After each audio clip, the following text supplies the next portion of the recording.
If you have $100,000 in your bank account right now, your parents will probably tell you, put a down payment on a house and collect rent. For most people, this is the ultimate wealth code. But is it really the optimal choice?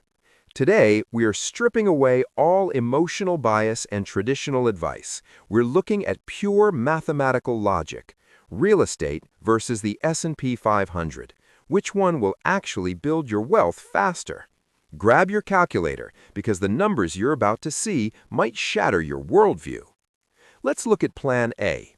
You use your $100,000 as a 20% down payment to buy a $500,000 house, applying a 5x leverage.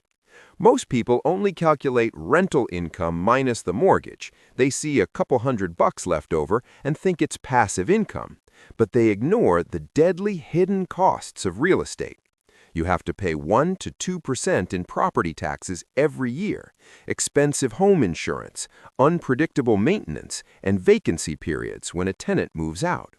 For the first 5 years, your true cash flow is likely negative. The real way real estate makes money isn't rent, it's leverage. Let's say the house appreciates at a steady 4% a year. 10 years later, it's worth about $740,000. Sounds great, right? Hold on. Deduct the mortgage interest you paid over a decade, the 6% agent commission when you sell, and capital gains tax. Your initial $100,000 investment has grown to a net worth of roughly $250,000. Now, let's look at Plan B.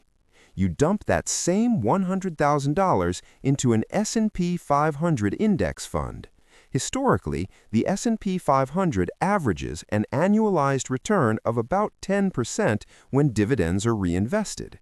Here, we introduce a mathematical formula the rich use constantly, the Rule of 72.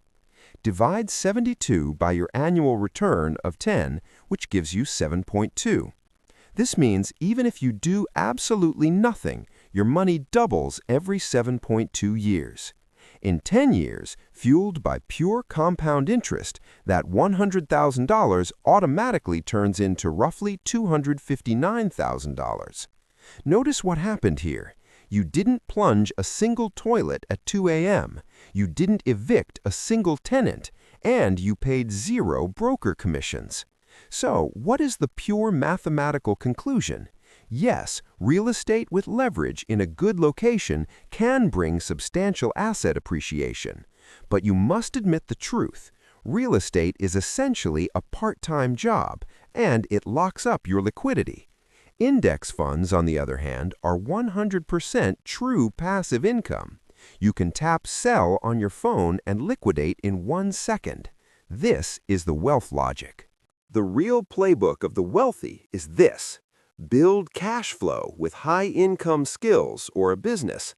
Park that money in index funds to compound, and use real estate debt for tax write-offs. There is no perfect answer in personal finance, but numbers never lie. Would you rather be an exhausted landlord or a stress-free shareholder? If this video helped you see the rules of money clearly, hit like and subscribe. See you in the next one as we continue to decode wealth with pure logic.